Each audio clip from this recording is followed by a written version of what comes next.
Hello. Okay, I'm going to test the share screen.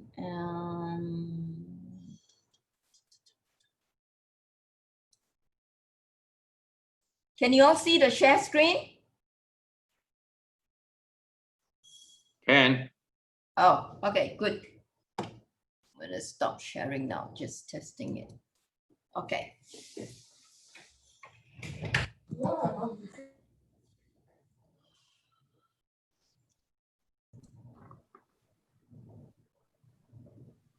Doreen?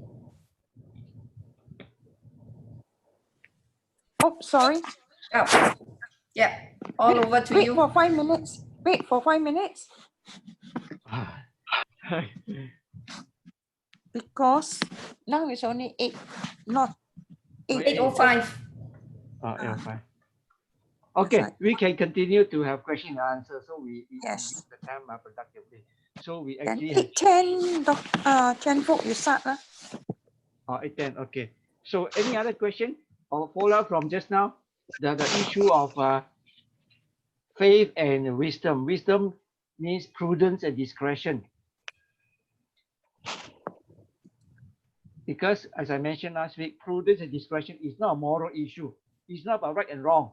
It's not about sinning or not sinning. So we tend to downplay it. And we will revisit the teaching afterwards. Prudence and discretion will protect us from evil people and from doing evil. So we'll see this throughout this course. So we need prudence and discretion so that you'll live a righteous and a just life. We will practice justice and righteousness. Otherwise, as I mentioned, the first few steps towards a scandal is lack of prudence and discretion. A lot of people end up in a scandal. They never intended to do it, but they were not prudent or discreet in certain things. And slowly they walk towards a scandal. So prudence and discretion will protect us from walking into an immoral situation where we could not help ourselves. Remember the story of Joseph? He ran away, left his clothes behind. He ran away. That is prudence. You cannot say stand there and we stand. So certain things we need prudence and discretion to protect us. And we'll see this even today. I know there's a tendency to just say, by faith, trust in God. And then, it can be reckless.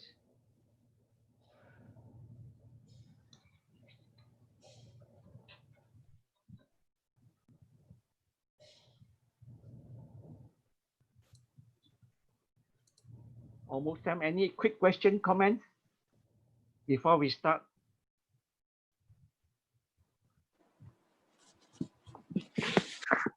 Well, you can start now. Okay. Now, last week we looked at the reality of the created order. There is a created order. There's an order. There's a system God implanted into the universe, into this world. When we violate it, we will hurt ourselves. The most obvious is the physical dimension. Gravity, for example, I mentioned. If you violate gravity, you hurt yourself. So there are physical laws, like fire burns. You put your hand to the fire, you got burned. So, or you don't sleep enough. Biological law, we need enough sleep. You don't sleep enough, we hurt ourselves. So the physical dimension is the most obvious. God implanted this order, and there are laws that govern this order. The physical dimension is the most obvious. And science is the field of study to look at this order, to study this order, understand the laws, physics, chemistry, biology, understand the laws and how to navigate, how to not violate the laws, how to make use of the laws. Science is dedicated to that. So there is no dispute that there is this order that God has implanted. The most obvious is the physical, but the book of Proverbs teaches there's also the moral, social dimension. And this is not as obvious, but different cultures have observed this. I mentioned the Tao, the Chinese Tao, they see an order, a Tao. You want to be happy, you must live according to this Tao, to live a righteous life, or the Egyptian Ma'at, or even in Buddhism, karma. There's an order. If you violate it, you have bad karma. In the next life, you will be reborn in the lower level. So you see, this thing is observed. But of course, today, modern science believes that only the physical dimension exists. Therefore, what science cannot discover is not true. Science cannot discover the full physical dimension, the moral, the social. Science neglect. Now, let's start thinking, because we'll come back to this. We know science is a field of study dedicated to study the physical dimension of the created order. Is there a field of study or fields of study dedicated to study the moral and social dimension of the created order? Think about it. We'll come back to this after we look at what Proverbs has to say about the moral social dimension. After we have seen that, then we try to answer the question, is there any field of study today dedicated to the social or moral dimension of the created order? Science is dedicated to the physical dimension. What about the moral social dimension? It's one order, not three orders. Okay. Now let's look at the first slide. We will look through Proverbs and see what Proverbs has to say about the workings of this order. How does this order work? We know how it works in terms of science. We have formulas, F equal to ma, E equal mc squared, this kind of formula to summarize the workings of the physical dimension. What about the moral, social dimension? Okay, Proverbs 22, 8 and 9. Whoever sows injustice reaps calamity, and the rod they wield in fury will be broken. The generous will themselves be blessed, for they share their food with the poor. So you sow injustice, you reap calamity. You sow generosity, you reap abundance. That is what it says, basically. Job 4:8. According to what I have seen, those who plow iniquity and those who sow trouble, how was it? In other words, you reap what you sow. Galatians 6:7. Do not be deceived. God is not mocked. For whatever a man sows, he will also reap. You reap what you sow. Now this is observed. You reap what you sow. Proverbs teaches that. Job 4:8, maybe it is the observation of one of the speakers, Eliphaz. There are things he says is not true, but this observation is true. So even he understood this. And finally, Paul himself affirmed, you reap what you sow. So this is basically how the created order functions. You reap what you sow. Even in the physical dimension, you reap what you sow.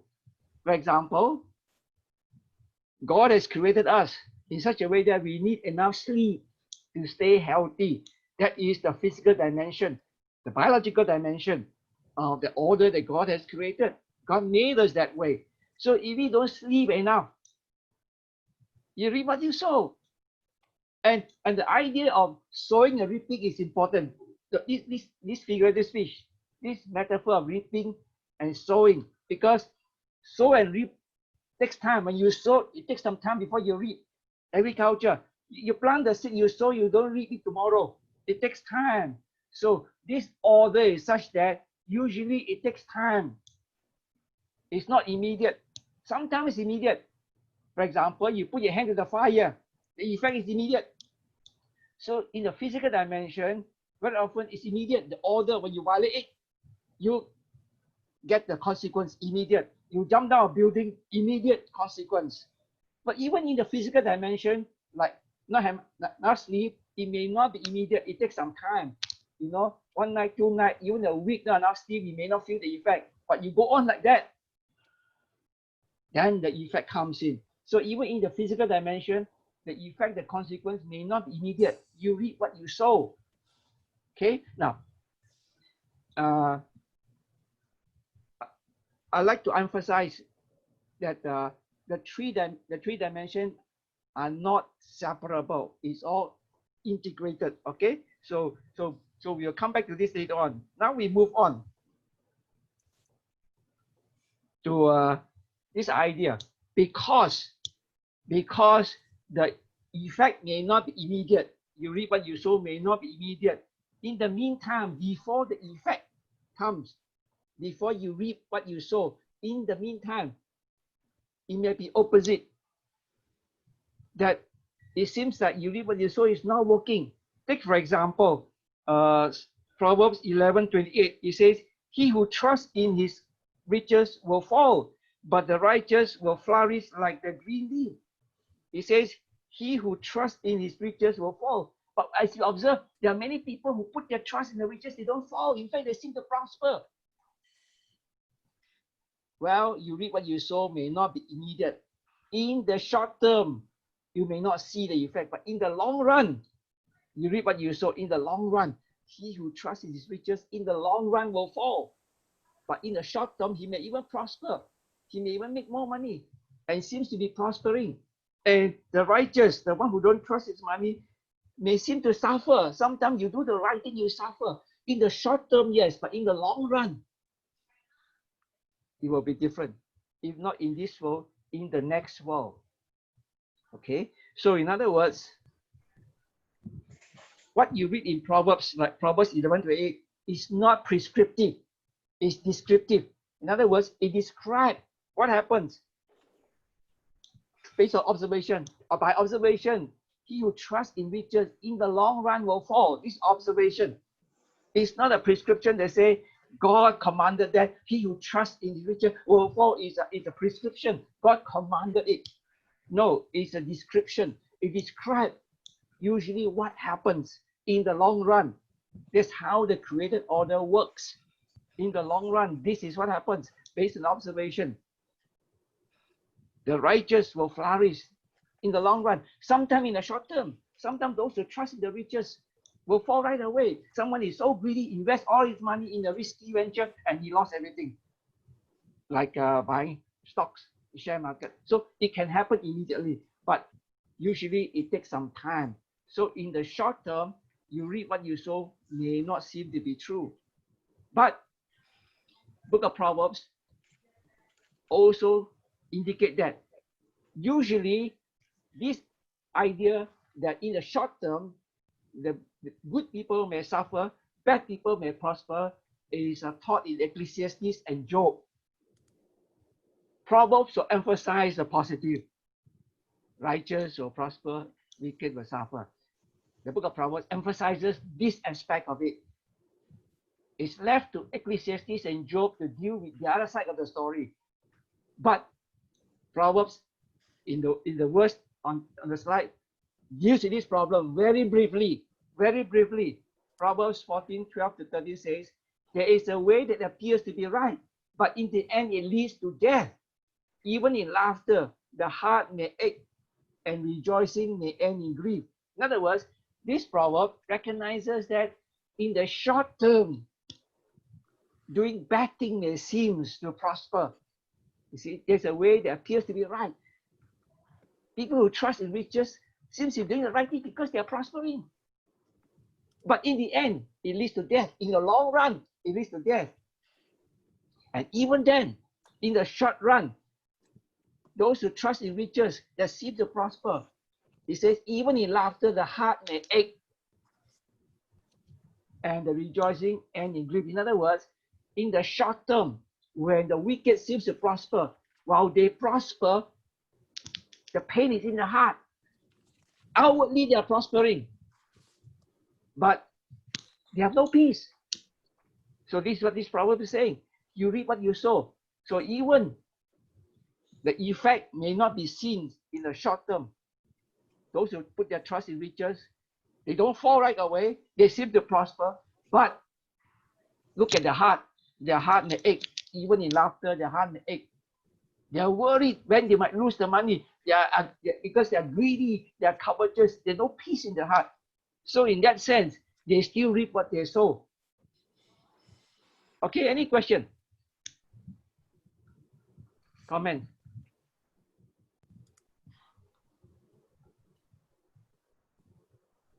we are talking about how this created order works. You reap what you sow, but it may not be in the short term. It may be in the long run. But even in the short term, externally, you may seem to prosper when you do the bad thing. You don't seem to reap what you sow, but internally, you may suffer. That's what the Proverbs you look at talking about. Can I just ask that actually, is there any contradiction between the Proverbs and Ecclesiastes? You see, in Proverbs, it's very positive. You do good, you will do well, and then you do evil, you will fail. When Ecclesiastes, everything is meaningless. Whether you do good or do bad. I mean, nothing better for a man to eat and drink. Never enjoying under the sun. Okay. So both books apparently, written by Solomon, but the perspectives are quite different. Can you comment? No, you see, to begin with, the translation, everything is meaningless, is not a good translation. I taught that book of the course of Ecclesiastes before, but Ecclesiastes does deal with the problem that the wicked may prosper, the righteous may suffer. It does deal with this problem. It is not contradictory. It is looking at two different sides of the coin. Proverbs deal with the positive. Ecclesiastes and Job deals with the exceptions. So wisdom literature, you look at all three together, not just Proverbs. As I said, Proverbs in this particular proverb point out the problem. You see, Proverb already point out here. That's why I quote this verse here, Proverbs 14:12-13. Is saying what Ecclesiastes is saying. There's a way that appears to be right. In the short term, do bad thing may seem to be right. You may seem to prosper, but in the end, it's death. Long run, you see. So Proverbs is also qualifying itself that in the long run, in the short term, you may prosper. In the long run, you do bad thing, you will not. That is the teaching of Ecclesiastes. So the common ground is this verse and Ecclesiastes and Job. Job teaches the same thing. And even in laughter, the heart may ache. Ecclesiastes teaches the same thing. When you are not right with God, you suffer. So there's no contradiction. They are focused on a different angle. Okay. So but those of you who attended the Ecclesiastes class may remember some of the things I said. I said how Proverbs and Ecclesiastes actually they are complementary. Emphasize different side of the same coin. So that's why I quote this verse here. To help us see that Proverbs does recognize that in the short term, you reap what you sow may not work. Ecclesiastes Job specializes in dealing with that problem. When you reap what you sow does not seem to work. Okay, Ecclesiastes Job expand that. Proverbs just recognizes it in this verse. Okay. Now, because Proverbs is based on observation and describe what normally happens and not prescription, what will happen as though it's a promise or commandment, then there are serious implications. Look at the next slide.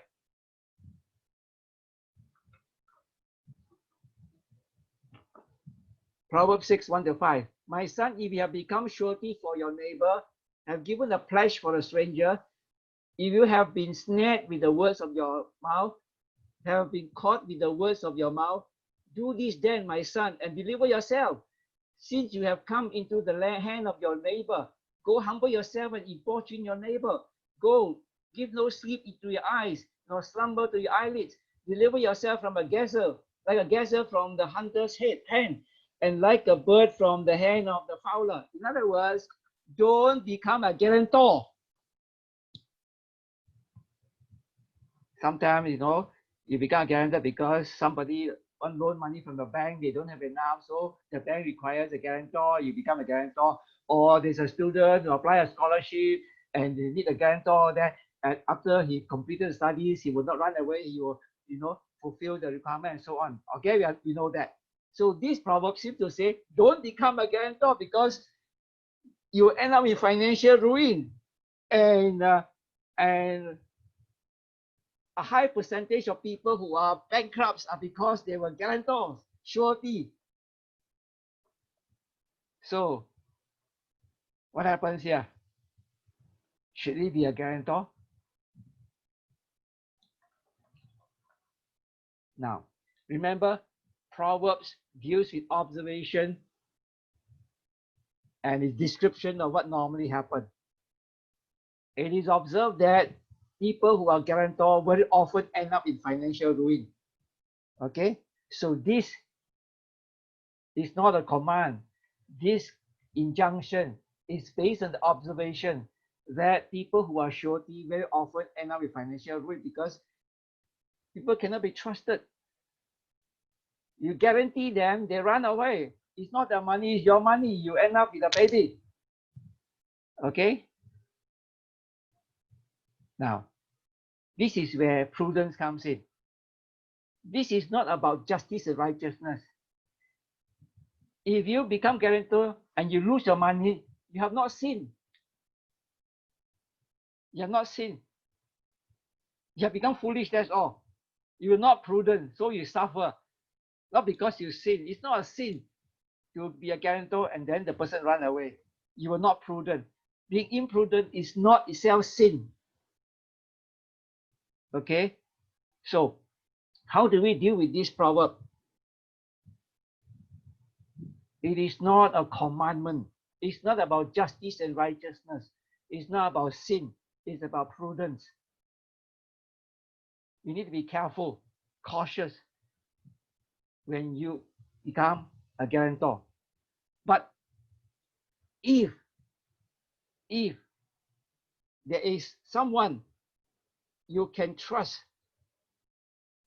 you have discretion, you know this person, your neighbor's son, you know him, you know that he will not run away, he's honest.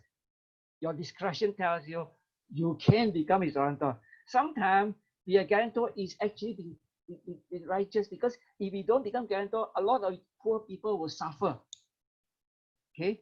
Or you may say, well, if he runs away, I lose 50K. Okay, I have enough money. God has blessed me enough. If I lose it, okay, it's okay. It's worth taking the risk. So based on your prudence and discretion, go ahead. You say it's okay. I won't suffer financially if he run away. It's just 50K. But if he stay on, I do something good. You see, in other words, it's okay to be a guarantor based on prudence and discretion. Because this is not a commandment, right and wrong. It's about prudence and discretion. It's based on observation. Very often when people become guarantor, they suffer financial ruin. But case by case, in your case, you think you are upholding justice by helping this poor person, enable him a scholarship, and you're willing to take the risk, and you think the risk is very low, go ahead and be a guarantor. If Christians would take this seriously, then a lot of people will not be supported in this way. Okay, any question, comment to make sure that you get what I'm trying to say?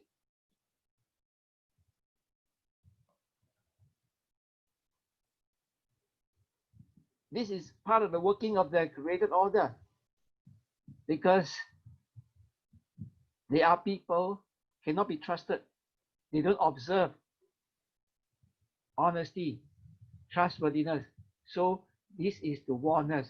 So this verse, this text is about prudence and discretion. So don't simply become a guarantor, that's all.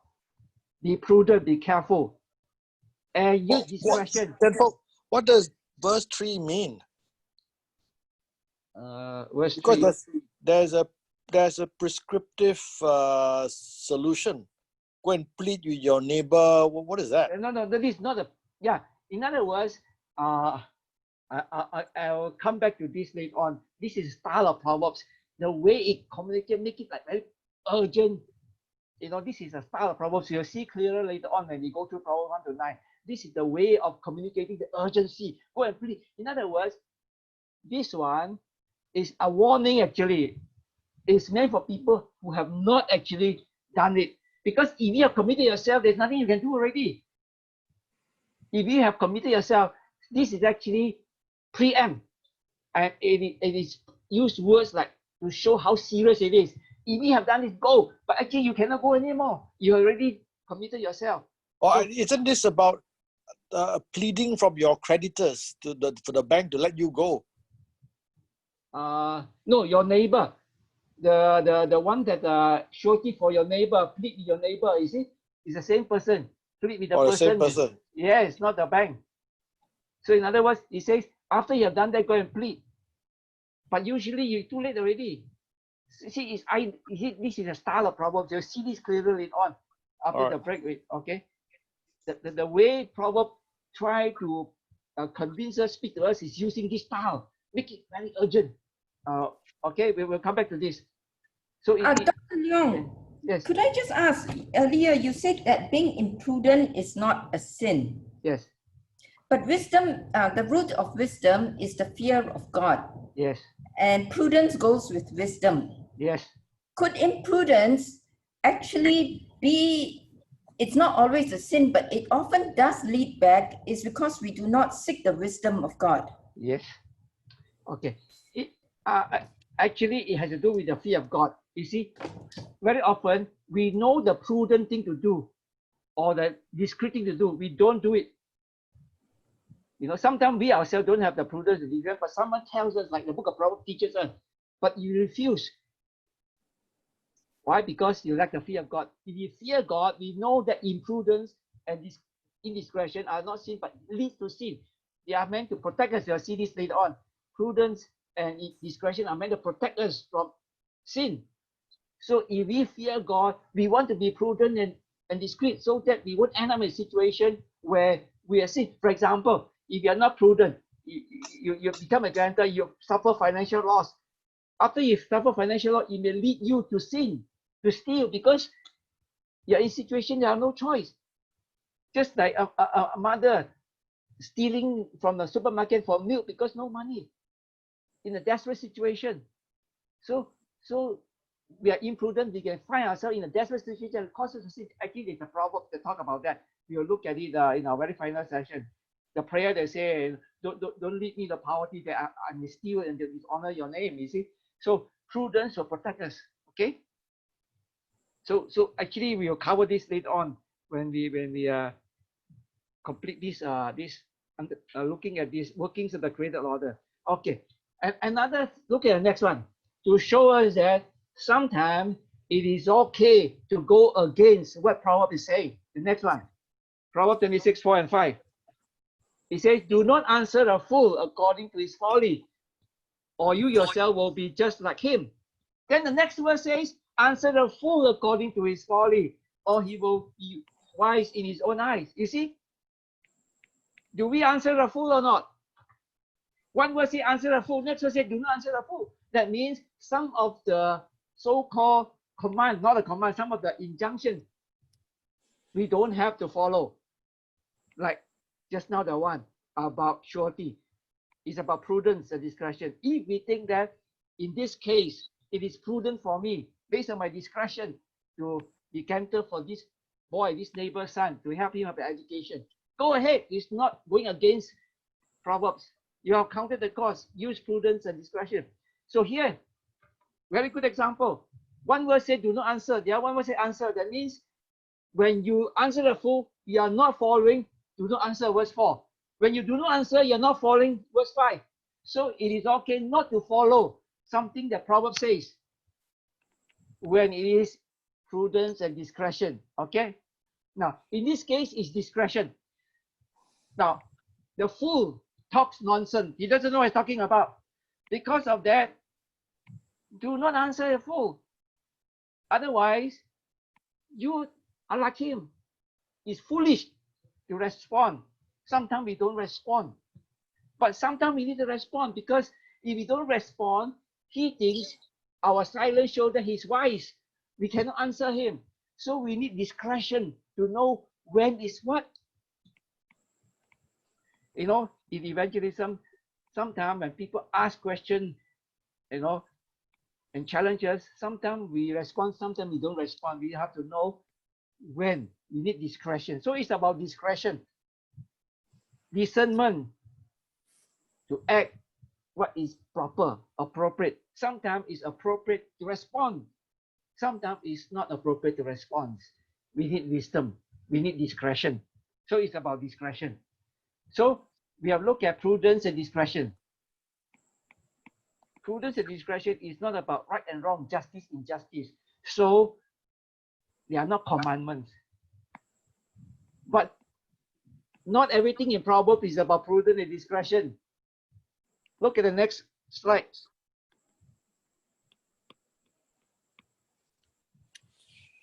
Okay, the next slide. Proverbs 14, 20, 21. The poor is hated even by his neighbor, but those who love the rich are many. Now, this is based on observation. It's a description. Okay, this is true. He who despises his neighbor sins, but happy is he who is gracious to the poor. Now, here there is a command, indirect command. It says, he who despises his neighbor sin is sin. To despise your neighbor is sin, whether he's rich or poor.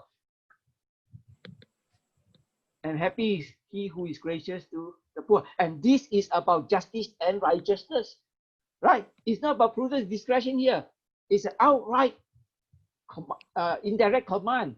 Do not despise your neighbor, because you do so, you sin.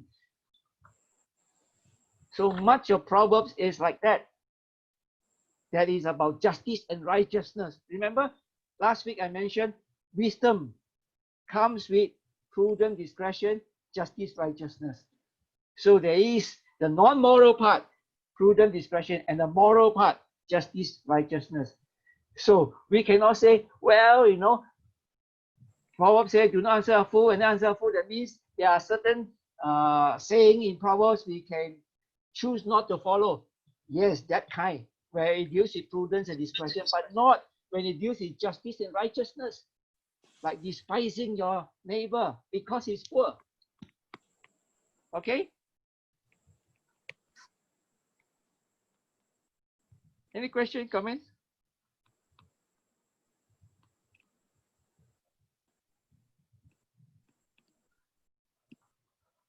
This set of verses give us an overview, a summary of what the created order is about.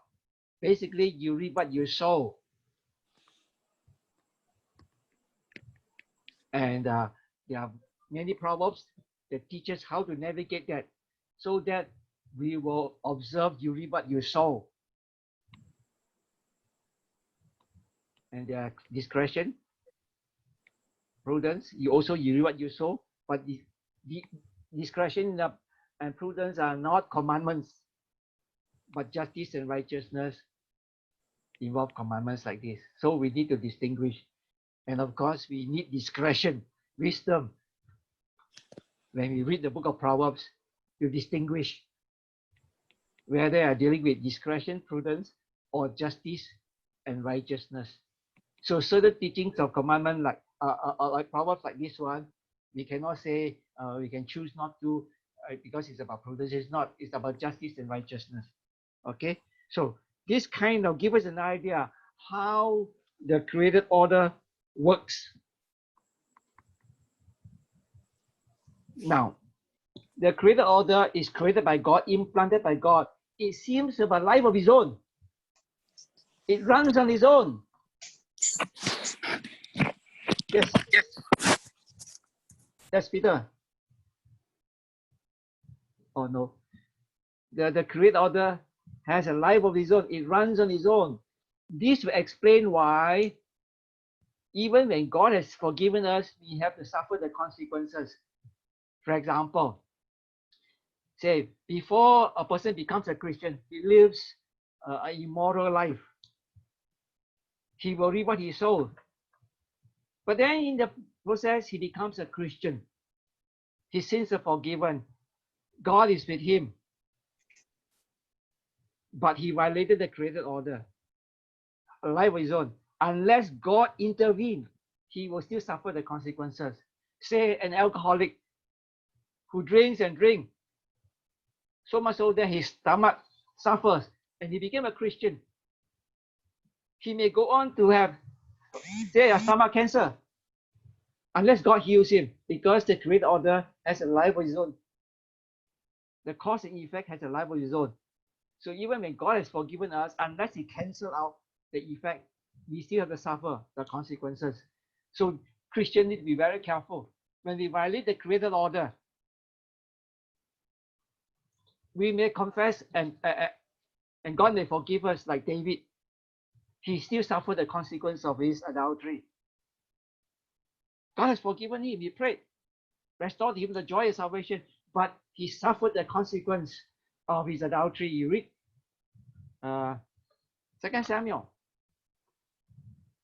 Okay, so this is an important teaching for Christians. Because the created order has a life of its own. When we violate it, we will suffer the consequence. Even if God forgives our sin, unless He intervenes and nullify the effect of the created order, we still suffer the consequence. Okay? Now, even though the created order has a life of its own, it is not independent of God. This is important because the book of Proverbs says things like, the Lord works out everything for His purpose, even the wicked for the day of disasters. And the Lord tears down the house of the proud, but He hears the prayer of the righteous. As though God is in control. He is in control. So how do we reconcile the fact that the created order is implanted by God? Like gravity works on its own. You jump down the building, you suffer the consequence. Of course, God can intervene through a miracle. If He doesn't intervene, gravity has a life of its own. Yet Proverbs talks as if God is in control of everything. So how do we reconcile the two? Okay, so we look at providence and the created order. Providence refers to God's work after He has completed creation. Basically, God's work can be divided into creation and providence. Creation is what we read in Genesis 1 and 2. After He created the heavens and the earth, He stopped the work of creation. He gave it over to human beings to continue from where God left off. Give them a mandate, the creation mandate, to expand the Garden of Eden and so on. That doesn't mean He has stopped working.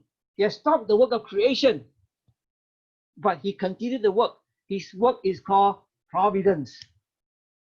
Providence has two dimensions. One is sustain what He has created, like the created order. He continued to sustain the created order to ensure that it functions.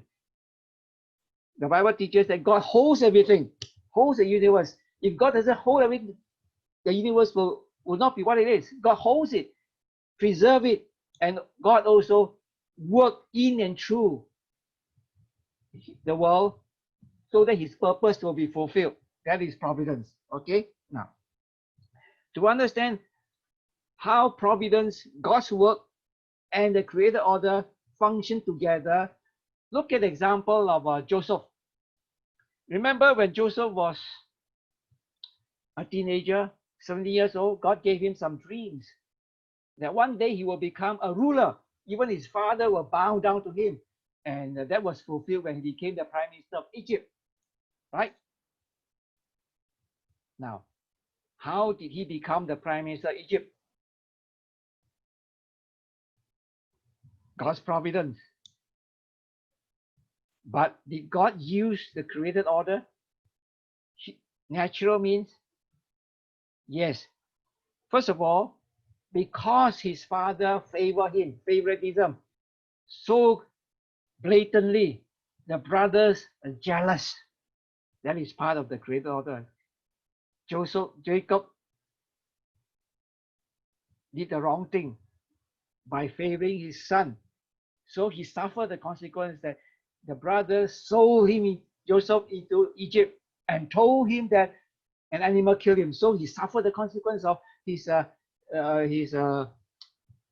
blatant favoritism. So God used the created order. You know what you saw? If Joseph were not sold into Egypt, there was no way for him to become the prime minister of Egypt. So God used ordinary means, the working of the created order. And when he was sold into Egypt as a slave, we know what happened. He rose to the top to be the CEO of Pharaoh's estate, and Pharaoh's wife was interested in him, and you know the story, how because he was righteous, he was accused of rape and put into prison. Now, it was in prison that he met the two servants of Pharaoh. And I do not need to tell the complete story. You know, it was because he was sold into Egypt that ultimately led him to become the prime minister of Egypt. If we were not sold into Egypt, God's purpose will not be fulfilled. That was God's providence, but God used the created order, natural means. Okay? So God does use natural means to create order. You reap what you sow to fulfill his purpose. Now, if God only did that, then Joseph would not become prime minister of Egypt. Remember, God gave the two servants who were in prison with him dreams. These are dreams from God. They are supernatural dreams, not the ordinary dreams we have. And then God gave Pharaoh dreams that he wanted it to be interpreted. And that resulted Joseph to be called out from prison to interpret the dreams. And as a result of that became prime minister. In other words, God have to use extraordinary means, what we call a miracle, supernatural dreams to fulfill his purpose. So the natural means, the ordinary means is not enough. So you have the extraordinary means, supernatural dreams to the two servants and to Pharaoh, so that ultimately Joseph could become prime minister of Egypt. But that's not all. That's not all. There's something else. Yes, Joseph's brothers sold him to a trader. The trader happened to be going to Egypt. What if they are returning from Egypt, going the other direction? Then God's purpose will not be fulfilled. So happened that they were moving to Egypt, so Joseph could be sold to Egypt. The brother didn't say sell him to Egypt, just sell him to the trader. And the trader happened going to Egypt. And so happened that sold to Potiphar and not other servants or other people. If it's sold to some other body, then God's purpose will not fulfill. So these are called coincidences, we call them. They so happen. And these are important. I call these extraordinary, ordinary means. They're ordinary means, they're not miracles. But when a series of coincidences line up to fulfill God's purpose, these coincidences are not random coincidences. They are aligned by God. In that sense, they're extraordinary. And yet they're ordinary because they're not miracles. They are just normal, ordinary events. So from here, we can see how God works together with the created order.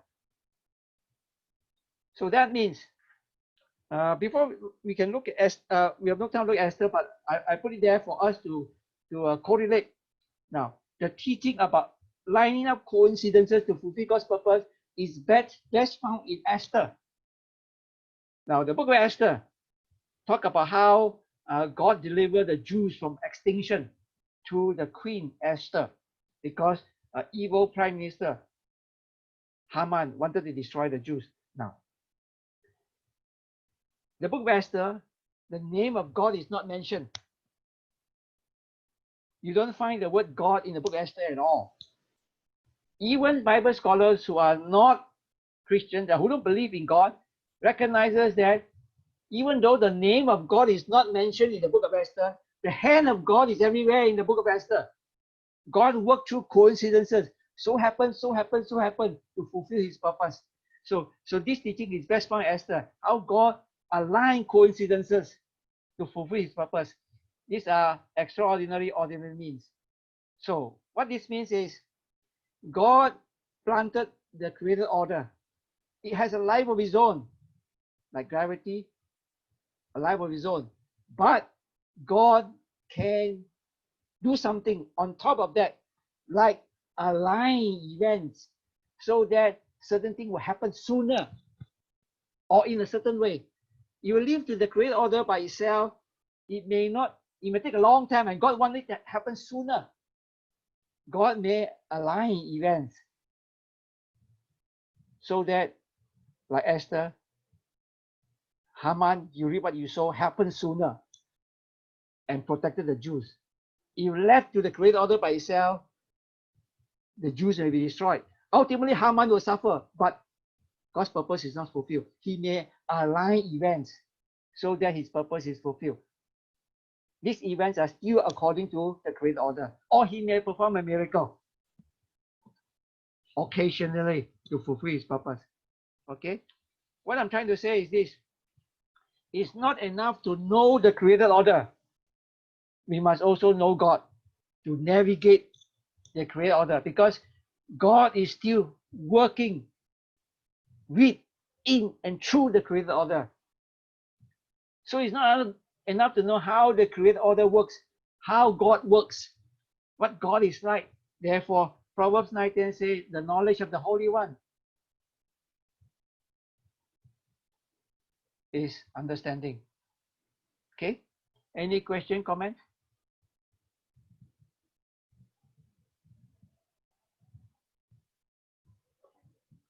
Now, I forgot to say, now, if you have a question or comment, you can write to the chat. And then when I say question or comment, then Phyllis will read out what is in the chat, so that you don't have to wait till I say question, comments for you to say something. Okay? So this will ensure that when I say I pause for question and comments, there's something there for us to talk about. Okay? So any question, comment? If not, then we move on.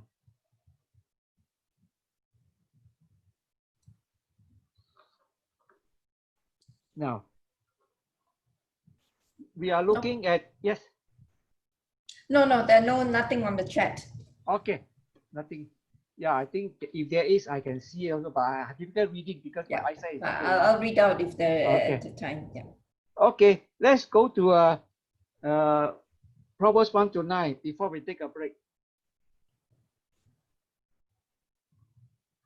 Now, Proverbs 1 to 9 is the easiest part of Proverbs to study. Partly because you can see a flow of thought. Most of the Proverbs from chapter 10 to 20 especially, they seem to be very discrete. You know, each proverb seems to be on its own. You don't see connection. The what is before, what is after. So it's very hard to study because there seems to be no connection between one proverb, the other proverb. We will spend 2 sessions on that next, and to look at that section, Proverbs 10 to 29. Proverbs 1 to 9 is the easiest. 30 and 31 is easier than the discrete Proverbs, but it's still more difficult than Proverbs 1 to 9. So I'll go through it quickly to basically help us see the connection, how Proverbs 1 to 9 is one coherent sermon, you may say. It's like a sermon in Proverbs through poetry.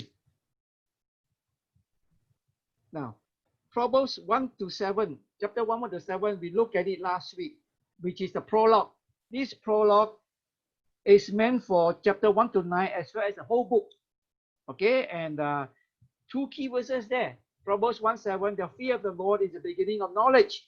And Proverbs 9:10, the fear of the Lord is the beginning of wisdom. Now, I'd like to pick up from last week. I mentioned that wisdom or skill comes with understanding and knowledge.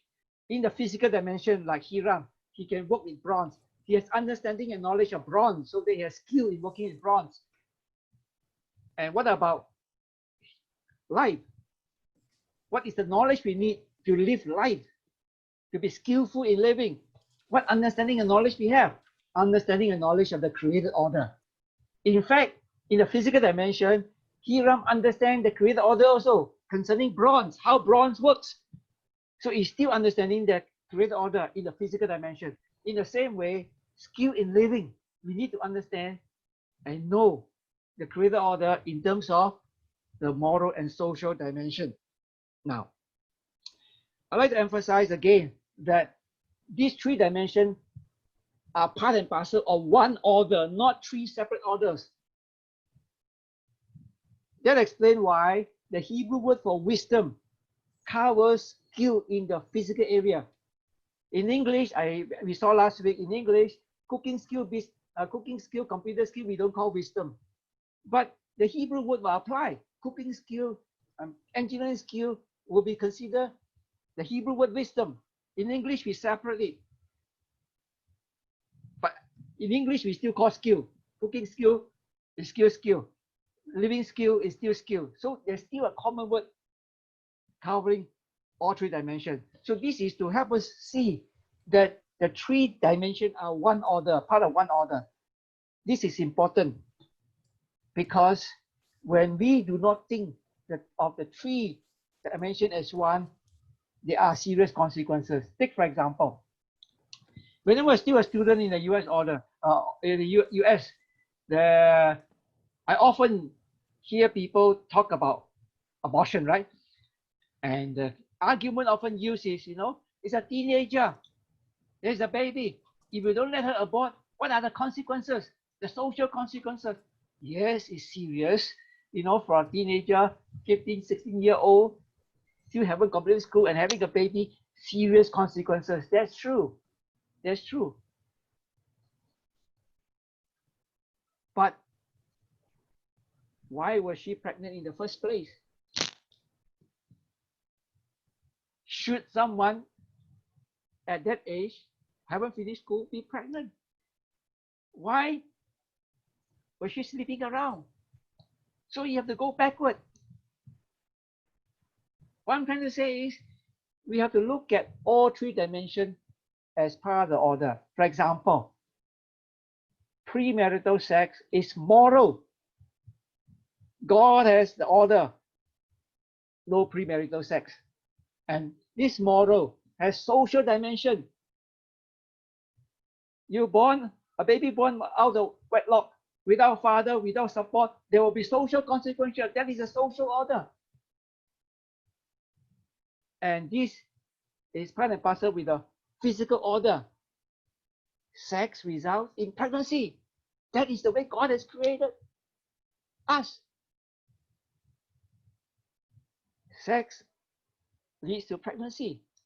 In other words, the moral commandment, no premarital sex, is given in light of the physical dimension and the social dimension. So therefore, because sex results in pregnancy, there is this moral. Of course, more than that. There are other reasons why premarital sex is wrong, but this is looking at it from one angle to see how the three dimensions are actually interrelated. So just argue that, 50, 60-year-old haven't finished school. If no abortion, social consequences, abortion is murder. So if we look at all the three dimensions as one order, as interrelated, then we have a better case to understand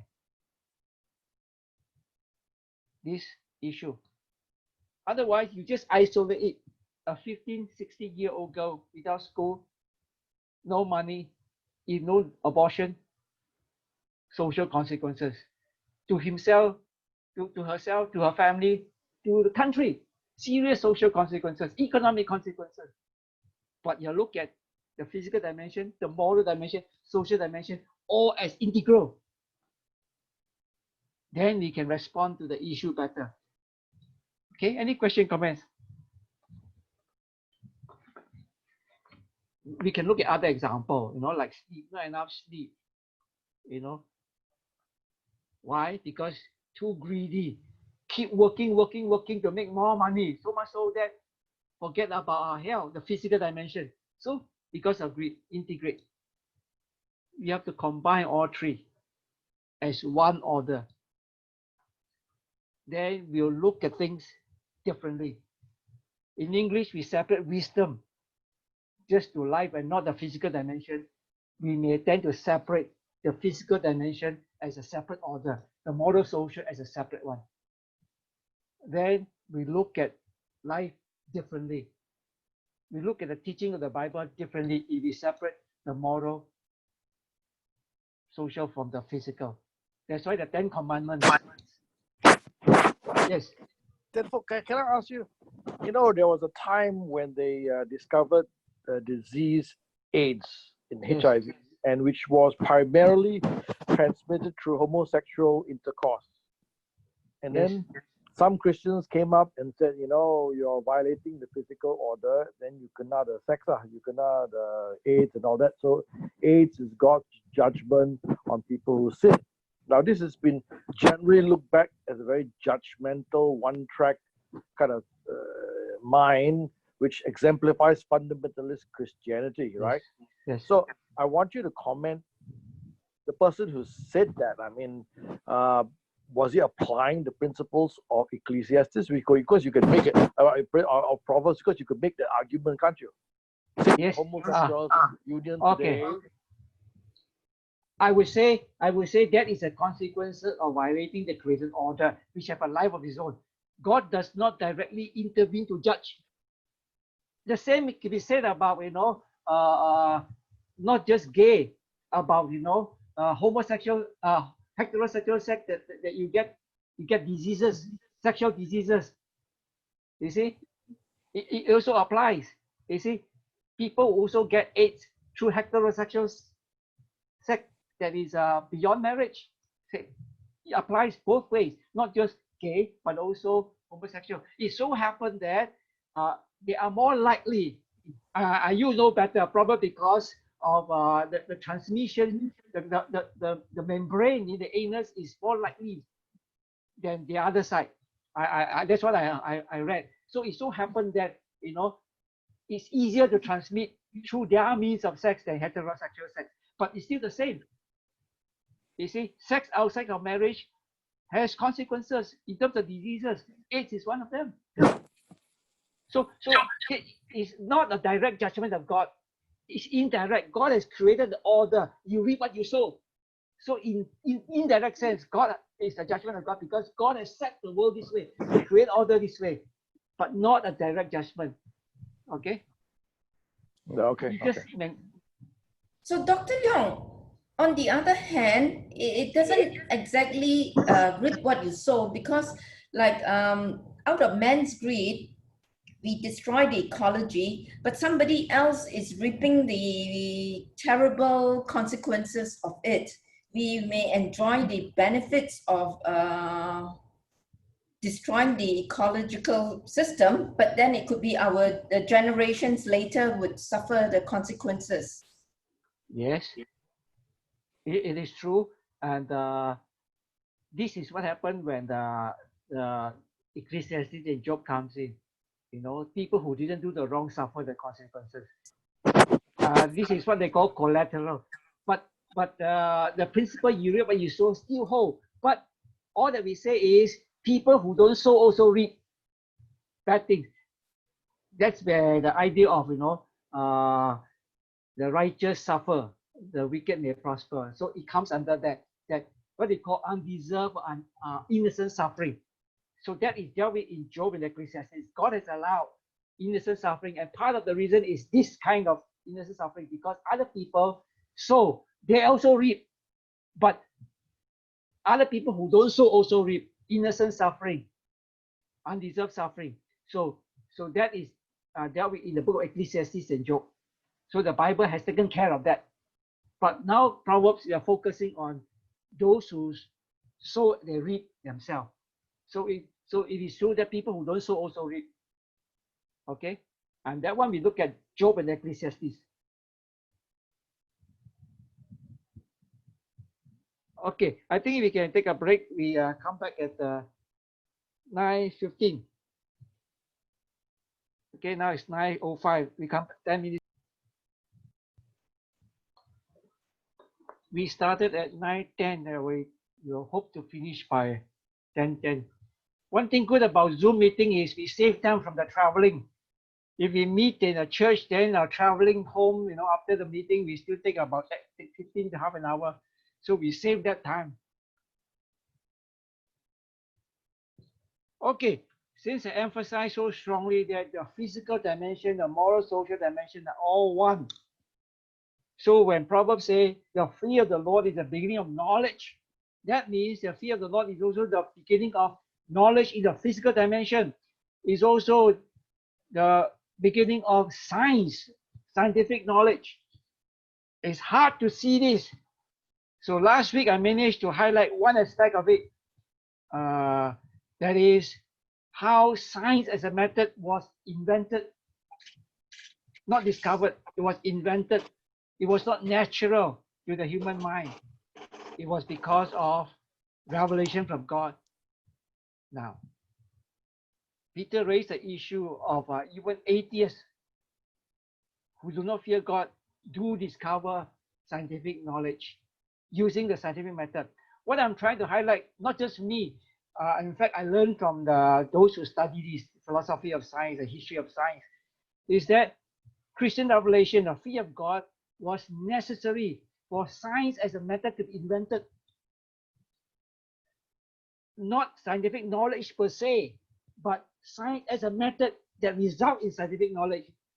So in that sense, the connection between fear of God and scientific knowledge is connected because the scientific method need the revelation of God, the fear of God as a foundation for the method, science as a discipline to be invented.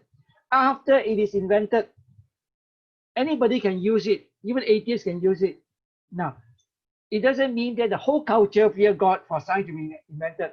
The idea is Western culture was so infused with critical thinking that they have the intellectual necessity to handle science. Okay, so that is a connection. Because the scientific method was invented, people, even atheists, can use it. But this is the second part about why the fear of God is the beginning of knowledge. Now, in the physical dimension, very often scientific knowledge has no moral implications. E equals mc squared, F equals ma usually has no moral implication. Now, when a scientist, even though he doesn't fear God, believe in God, when he uses a scientific method, using the observation and the experiment, whatever, he can discover scientific knowledge, especially when that knowledge has no moral implication. You don't need the fear of God to accept that knowledge. But what happens when science, the scientific method, lead to a knowledge that has moral implication? The scientists may reject it. Take, for example, one example, the entropic principle. This is a well-known principle that the universe and the earth is fine-tuned. In other words, gravity, if it's too strong, too light, life on earth is not possible. Oxygen versus nitrogen proportion. If it's not the right proportion, human life is not possible. So there are many of these physical constants they have discovered that if they're out of proportion, not what it is, then life on earth is not possible. In other words, the universe and the earth are fine-tuned for life. And this has stunned scientists. And this is based on scientific research. They came to this conclusion. Now, this knowledge that the earth is fine-tuned has moral, theological implication. If the universe is fine-tuned, can it happen by chance, by accident? People who don't fear God, don't believe in God, will say it's by chance. Otherwise, you believe an intelligent being designed the world, fine-tuned it, God. So in other words, the entropic principle implies God. You know what happened? Unbelieving scientists reject that. You know how they deal with the problem? They say, well, it's still by chance, but mathematically it's not possible. Impossible. So what do they say? They say, oh, there is a multiverse. In other words, there are many, many universes. All happen by chance. So if the chance is 1 in a trillion, it's more than 1 in a trillion. Then they say there are trillion universes. We are one of the trillion. There is no evidence for a multiverse. There are many parallel universes.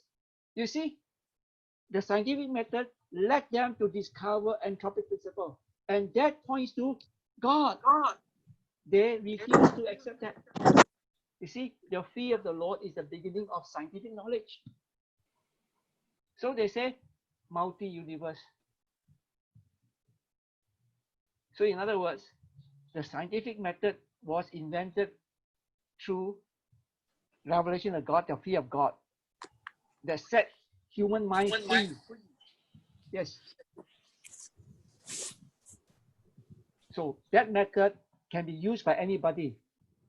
But if the scientific knowledge that they discover or about to discover has moral consequences or spiritual consequences or theological consequences, they reject it. So they wouldn't go further than that. So the fear of the Lord is still the foundation of scientific knowledge. Because most scientific knowledge is morally neutral, theologically neutral in the physical dimension. Friction, F, you get MA. So they have no problem discovering that. The fear of God is not needed for that kind of knowledge. But when the scientific knowledge has moral, social, theological implication, they can accept it. The other issue is quickly, global warming. Is global warming true? I don't know what the science, but it seems like it's getting warmer and warmer through the years that I have lived on this earth. But a lot of people deny it. Why? Because they don't want to change their lifestyle. It's an ecological problem. You still want to have greed, to live the way, to pollute the earth, don't care. So it's moral, social. So you don't fear God, you want to be greedy and live the kind of lifestyle, then you want to deny global warming. So you see, the physical, moral, social are integrated, and the fear of God is still the foundation of knowledge in science. It so happens that much knowledge in science have no moral implication, so people who don't fear God can still discover. But the truth still stands. The fear of God is the foundation of scientific knowledge. Okay?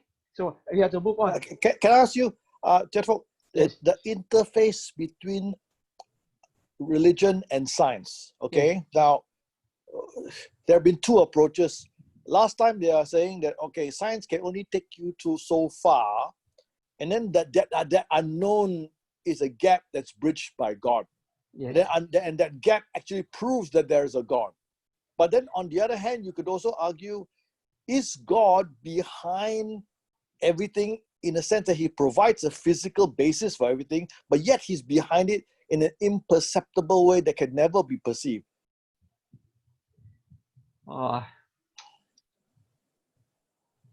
That's why yeah, you have to go back to the issue of how do we know truth, not epistemology. You see, we all start with assumption. In the beginning, God created heaven, and that is an important assumption. Science is such that, you know, what we see, what we don't see depends on our assumption. And to answer that question, I will say that to truly discover everything in this universe and understand everything, as much as we can, we need to assume God exists. Otherwise, you have this problem like God is a gap, all these things. I mean, in a sense, you know, there's a gap. God is needed to bridge the gap. Otherwise, we cannot explain things. We won't bring God inside. In a sense, true, but it can be easily say, oh, God of the gap. Just because we don't understand, we haven't discovered, you just put God. So we have all these problems. So that's why my approach to the issue is, we all have assumption. We start assumption. For the Christian, the assumption is in the beginning, God created the heavens and the earth. The entire Bible is built on that. And from there, you see and based on that assumption, look at the data observation, and interpret it, and see what outcome. If you don't assume God exists, how you interpret the data and what outcome? That's the way I approach it. Otherwise, you have this problem. Answer this question. You know, is there something we cannot perceive all these things? I believe that is where the problem comes in. It's a problem of your starting point, your assumption. You see, otherwise we have a lot of questions like the two that you raised. I don't think we can answer the question, the two questions you asked, because we don't know the universe enough, exactly what it is. So That's why the fear of the Lord is the beginning of knowledge. When we begin the fear of God, then knowledge build up. And we can use, and you can find that a lot of scientific data can be easily explained by entropic principle. Points to God. Or even the Big Bang theory, if it is correct, points to God. If Big Bang is correct, who initiated the Big Bang? Scientist says the first fraction of second before the bang, the first fraction, the physical laws don't fit. Beyond that, we don't know what happened. So again, the Big Bang points to God. So you see, when we assume God exists, Genesis 1:1 is true. All these scientific data can explain. So we don't have to deal with the problem of gap or not gap, all these things. If we don't assume that God exists, then you have to say, oh, we cannot explain, we have to bring God in the picture. So God of the gap. So it makes the Christian feel like, yeah, no, you God of the gap become a very strong argument against Christian. But we start from our point. Non-Christian also have assumption. You assume no God. I assume God. We all have assumption. So use your assumption and look at the data. Use my assumption, look at who has a better outcome. The Christian have a better outcome. But the problem is the scientists rule out. For example, if you don't rule out God, the entropic principle, the Big Bang theory points to God is so easy to explain. When they don't accept God, they have multiverse. And then the Big Bang theory, Stephen Hawking tried to explain away the initial bang, how it is. So they got so confused. And they say, you need God to explain. You see what I'm trying to say? So you all start with the assumption. When we have this assumption, everything fits in so nicely. If you don't have assumption, everything got problem. So it's not issue of the gap. Okay, I hope I try to answer what you're trying to say. It's how we approach the issue. So you approach it with it's a better assumption. The problem is scientists don't accept the fact that they do have an assumption that is not proven. They think that they are neutral. They are not. Everybody has an assumption. You don't believe God exists, that is also an assumption. You cannot prove that God doesn't exist. No science, no philosophy can show that God doesn't exist. So we all start with an assumption. So we go that way, we avoid the two questions that you raised. Okay? Oh, okay. I think we need to quickly survey Proverbs 1 to 9. The first part is the fundamental part we just dealt with. After that, it should be easy. Okay? Let's look at, you have your Bible. Let's turn to Proverbs 1. We have looked at 1 to 7. That is foundational. Last week and just now, 1:7. Now, this is a quick survey so that to prepare us to study these 9 chapters on our own meaningfully, because it's relatively easy. We'll deal with the problematic part. So it's to orientate us, to give us a feel of what these 9 chapters are about, so that we can study on our own. Okay, Proverbs 1:8. Hear, my son, your father's instruction. Do not forsake your mother's teaching. Indeed, they are graceful wreaths to your head and ornaments about your neck. Okay, now this is important. First of all, he said, hear, my son. Of course, the writer, we believe is Solomon, writing and say, my son, your father's instruction. In other words, he's teaching the young man to follow the instruction of father and mother. Now, there are a lot of implications here that we cannot draw. Like, for example, both father and mother are needed to raise their children. That is the teaching here. Okay, now, what happened is this. My son, Proverb is meant for all young men and for fathers and mothers to use as a textbook to teach their sons. In other words, Solomon, the author, is putting words in the father so that the father can take this book and teach the son. Hear, my son, your father's instruction, your mother's teaching. So the implication is this Proverbs. Now, in other words, the Proverbs of Solomon, the son of David, to know wisdom. The entire book of Proverbs is to teach wisdom, knowledge to a young man. And the father and mother are to be the teachers, using Proverbs as the textbook. Now, very quick comment. My son, is a male-centered. Assume student as a son.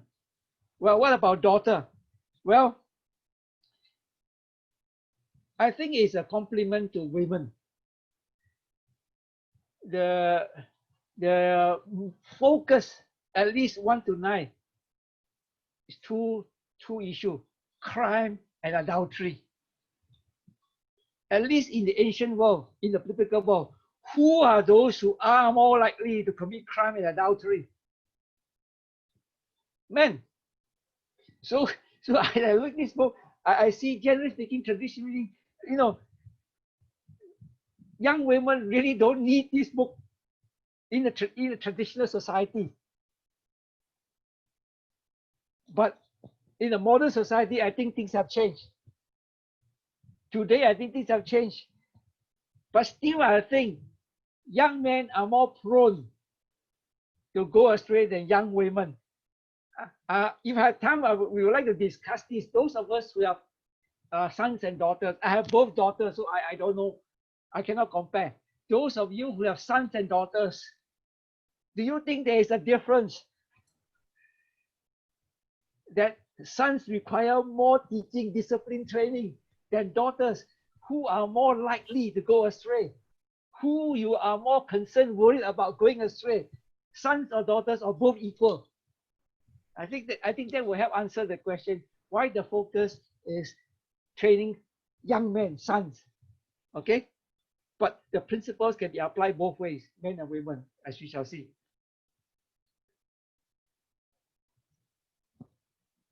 I think we should read through at least one section to have a feel for it. Okay? Proverbs 1, verse 10, the beginning of the teaching. My son, if sinners entice you, do not consent. If they say, come with us, let us lie in wait for blood. Let us ambush the innocent without cause. Let us swallow them alive like Sheol, even whole as those who go down to the pit. We shall find all kinds of precious wealth. We shall fill our houses with spoil. Throw in your lot with us. We shall all have one purse. My son, do not walk in the way with them. Keep your feet from their path. For their feet run to evil, and they hasten to shed blood. Indeed, it is useless to spread the net in the eyes of any bird, for they lie in wait for their own blood. They ambush their own lives. So are the ways of everyone who gains by violence. It takes away the life of his possessions.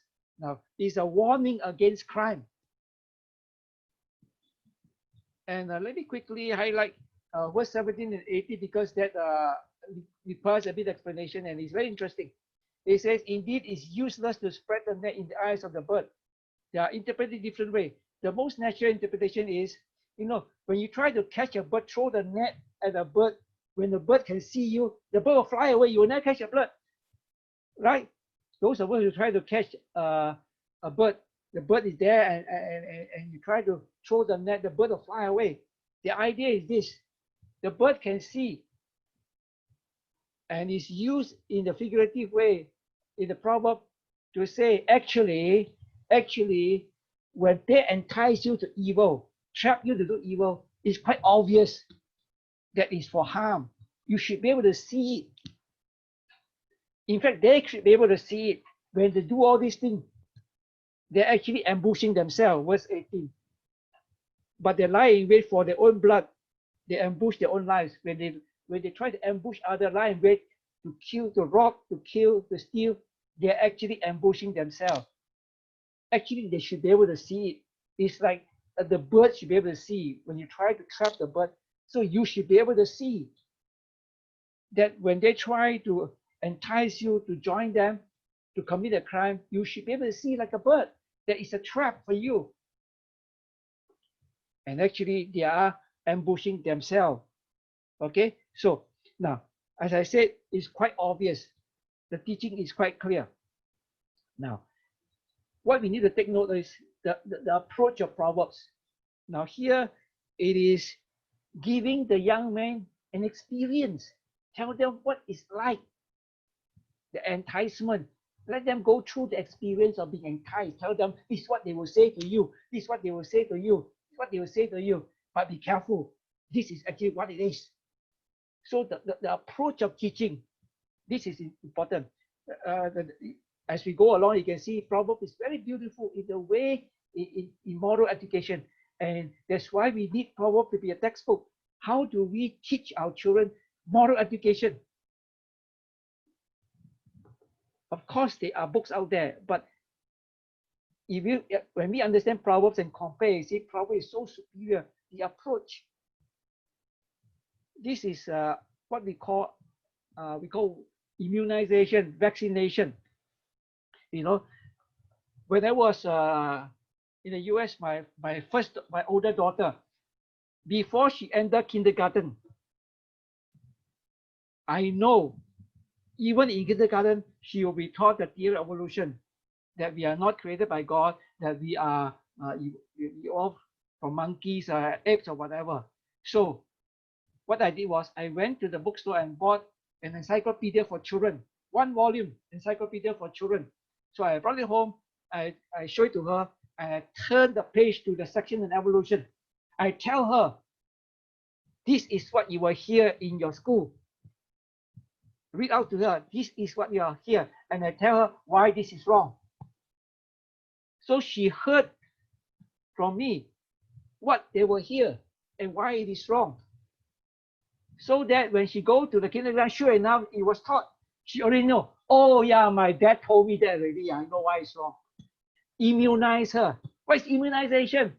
Expose the person to a harmless dose, a mild dose of the disease, so that the person becomes immune to it. Immunization. And this is what the Proverb is doing. Tell them, this is what you will hear. They will tell you this. Something like that. But you should be able to see they're actually ambushing themselves. Okay? So you see the approach in teaching. And next half. Okay? Okay, let us at least read through one chapter. If we can't read through the whole 9 chapters. After this warning against crime, look at the approach. The approach in teaching is powerful. Then wisdom shouts in the street. She lifts her voice in the square. At the head of the noisy street, she cries out. At the entrance of the gates in the city, she utters her saying, how long, O naive ones, will you love simplicity? Remember, naive, they need prudence. And scoffers delight themselves in scoffing, and fools hate knowledge. Turn to my reproof.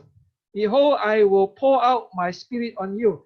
I will make my words known to you. Because I call and you refuse, I stretch out my hand and no one paid attention, and you neglected all my counsel and did not want my reproof.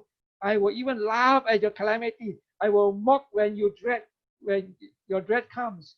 When your dread comes like a storm and your calamity comes like a whirlwind, when the distress and anguish come to you, then they will call on me, but I will not answer.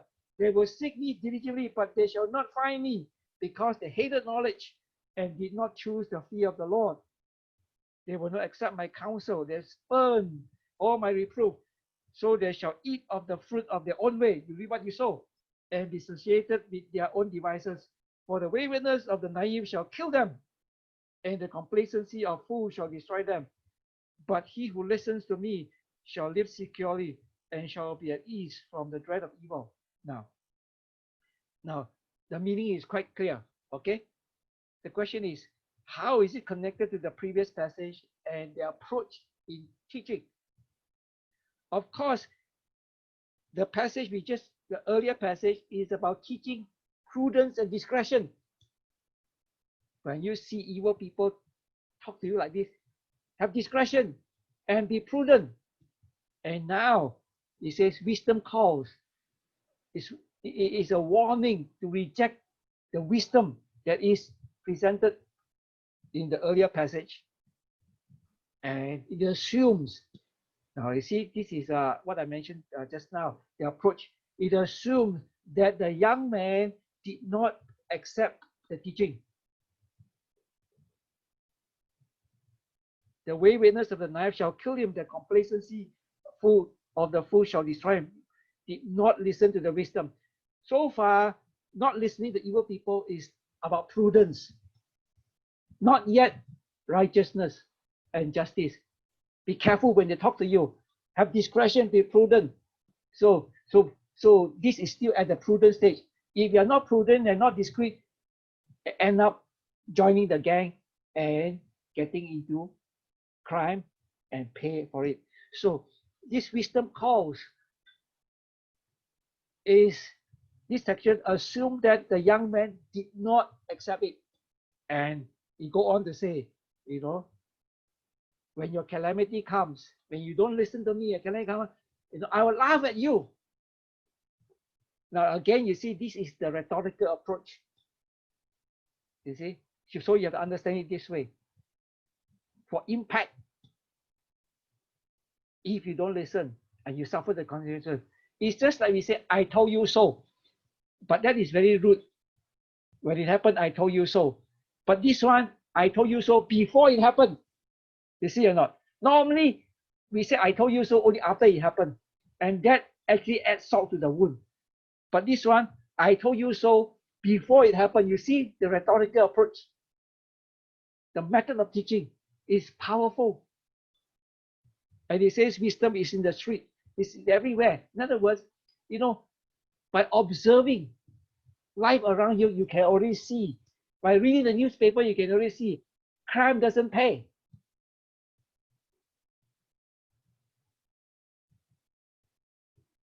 Okay, so this is to give us a feel of what Proverbs 1-9 is like, to orientate us, sensitize us to how to read this, because it's relatively easier compared to the other Proverbs, because there's flow of thought.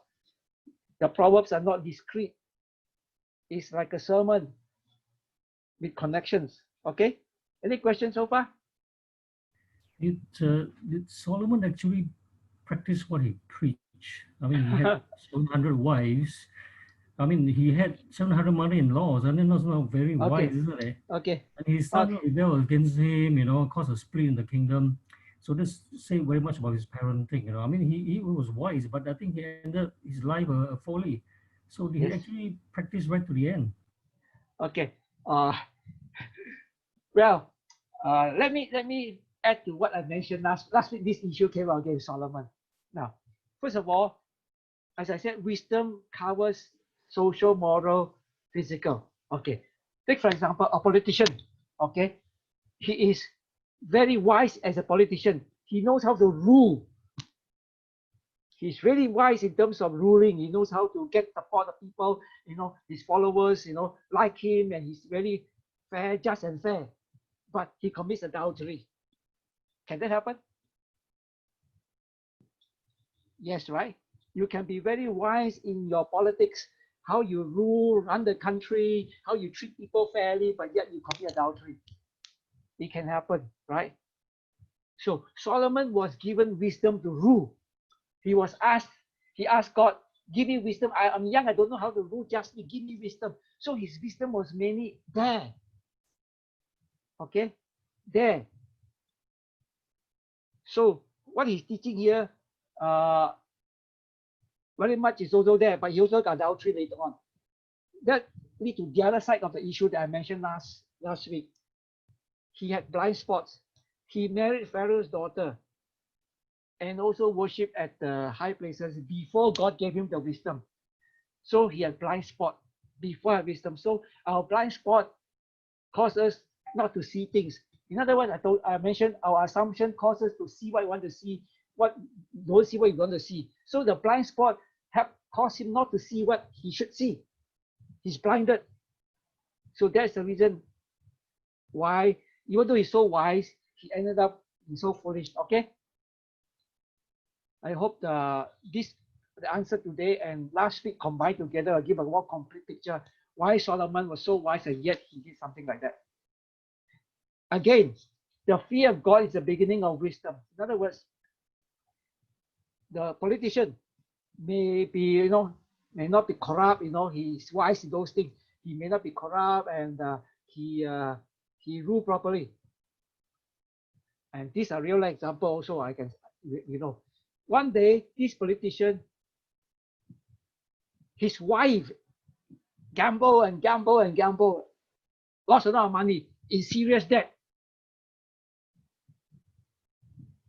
Then the other side want to buy him over and say, you join us, we will give you money to pay your debts. Now, he was wise before, he did all these things not corrupt, but now he faced this temptation. Will he continue to fear God? If he doesn't continue to fear God, he may become corrupted. It can happen. Okay? So in other words, we are not immune.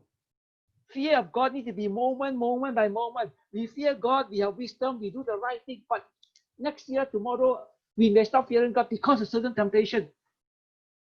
Maybe lack of discretion, lack of prudence. In this case, the wife, lack of discretion, prudence, gamble and lose the money, now put the family in jeopardy, and now the husband needs to compromise. Again, you see how indiscretion, imprudence, immorality can lead to bigger problem. Okay? So in other words, any godly man, God-fearing man can fall when the temptation comes and he did not continue to fear God. That's why we need to trust in God daily, moment by moment. We are never immune. That's why Paul said, he who thinks he stand, take heed lest he fall. Okay? So I hope this again help us understand why Solomon could fall. Okay. Let's go to chapter 2. Chapter 2 focuses on the seeking wisdom. The highlight is this: you seek and find wisdom if you search for it. Verse 4, if you seek her as silver and search for her as for hidden treasure, you must really want it. And this follows from just now. If you have no wisdom and you are in calamity, this wisdom denounce you. Now, of course, it's good to use wisdom. The father wouldn't say, you don't listen to my instruction when you're in trouble. I'll laugh at you. Don't come to me. So that is not quite proper for a father to say that. So here the father will teach in terms of wisdom as a lady. You see again the approach. So that using this rhetorical method, you can say, I'll laugh at you. You come to me, I won't listen to you, that kind of thing. It's not proper for a father to say that. You don't listen to instruction, when you get in trouble, don't come to me. But it's okay when you use this approach. So again, the method of teaching is very important when you read Proverbs compared to other methods of moral education. Moral education is very important. People are looking for ways to train our young people morally. The book of Proverbs has powerful method, approach, pedagogy in how to moral instruction. Okay. And then, and we saw this yesterday, chapter 2, verse 11. Why we need to seek wisdom and seek it like silver, like treasure. Because with wisdom, you have discretion. Verse 11, discretion will guard you. Understanding will watch over you to deliver you from the way of evil, from the man who speaks perverse things. In other words, he's saying you need wisdom, you need discretion, so that you will be able to overcome the temptation, the enticement of evil people, to join them, as was talked about just now. So it has a backward reference and also a forward reference, not just from the evil man who will entice you to crime, but also verse 16. To deliver you from the strange woman, from the adulteress who flatter with his words, and so on. In other words, from the other temptation from the adulteress, from the unchaste, immoral woman. You see, this is a young man's problem. Crime and adultery, fornication. So, to deliver you from the evil man is backward reference to the warning against crime. But now there's a forward reference. Later on, we'll talk about the adulteress. Have discretion and prudence against the adulteress. So these are the two major problems facing a young man growing up, whether today or ancient world. Going astray, crime, adultery. Okay. Chapter 3. Chapter 3, God is brought into the picture. Remember, create order, even though can function as a life of his own, God is involved. So God must be part of the picture. So chapter 3 brings God into the picture. And this very famous text, chapter 3, verse 5, trust in the Lord with all your heart and do not lean on your own understanding. In your ways acknowledge him, and he will make your path straight. Do not be wise in your own eyes, for the fear of the Lord and turn away from evil. Now we read this text in this context. We are familiar with these few verses. Now read it in the context of wisdom literature and the Proverbs. In other words, in order for you to be able to understand and accept what Proverbs is talking about, you need to fear God. Don't lean on your understanding. Because if you lean on your understanding, that's what we call worldly wisdom. The issue was raised last week. Earthly wisdom, you need worldly wisdom, your own wisdom. Wisdom apart from the fear of God. Don't lean on understanding. Sometimes the book of Proverbs teaches this.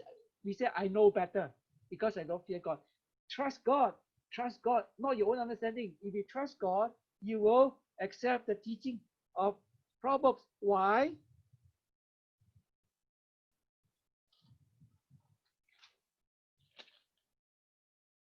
Because verse 19 and 20, the Lord by wisdom founded the earth. By understanding, he established the heavens. By his knowledge, the deeps were broken up. We looked at this text last week. God is the one who built wisdom, knowledge, understanding into the earth. It is God behind this created order. It is God behind this wisdom. So if you trust the Lord, you will accept the teaching of the wisdom book. Because God is the one who put wisdom, knowledge, understanding into the created order, into the universe. So therefore, trust the Lord. And then you will seek wisdom because it's from God. And because of this, look at verse 25. Do not be afraid of sudden fear, nor the onslaught of the wicked when it comes, for the Lord will be your confidence and will keep your foot from being caught. In other words, if you fear God and observe wisdom, who is calling you, and because God put wisdom into the universe, the created order, then you have confidence in God because the created order is supported by God. God is behind the created order. So when you observe the created order, you have confidence in God. Then you don't need sudden fear. In other words, things that happen so suddenly that you're fearful. So we know that God is behind this. God sustained the created order. God can tweak it. God can also intervene. God can also perform a miracle to make sure his purpose is fulfilled. And finally, application. If God is behind the created order, you need to observe the teaching of Proverbs. Verse 27, do not withhold good from those whom it is due, when it is your power to do it. In other words, basically do good to others. Why? Verse 32, for the crooked man is an abomination to the Lord, but he is intimate with the upright. The upright do good because God is intimate with the upright. And those who are not upright, do not do good to others, is an abomination to the Lord. So not only will we deal with the created order, we'll deal with God because God is behind the created order. That's why we need to know the created order. We need to know God. We need to know how the created order works, how God works. So in other words, we need to be in sync with the created order and with God. So chapter 3 is very important here. It brings God into the picture. Then chapter 4. Now, again, here, my old sons, the instruction of a father. So you can see, so far it's like a completed sermon. It's quite complete already. Now, like a new cycle. Oh, son, hear the instruction of father. Here, this mentions father. Because here he's giving a testimony how his own father instructed him. Now, this again is a rhetorical approach. I'm not only teaching you this thing that I'm teaching you, my father taught me. I was where you are. My father taught me, and I know it's good, and I know the consequences. And that is what chapter 4 is about. Now, chapter 5. Chapter 5 is warning against committing adultery. So finally it shows up.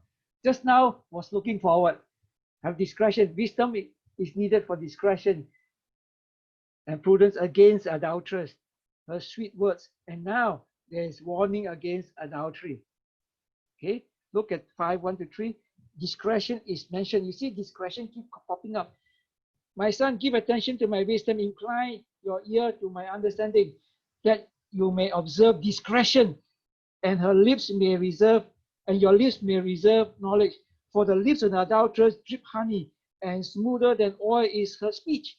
So be careful. You need to have discretion against the temptation from an adulteress.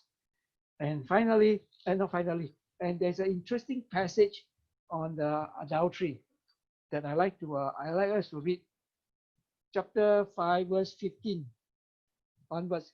Drink water from your cistern and fresh water from your own well. Should your springs be dispersed abroad, streams of water in the streets, let them be yours alone and not for strangers with you.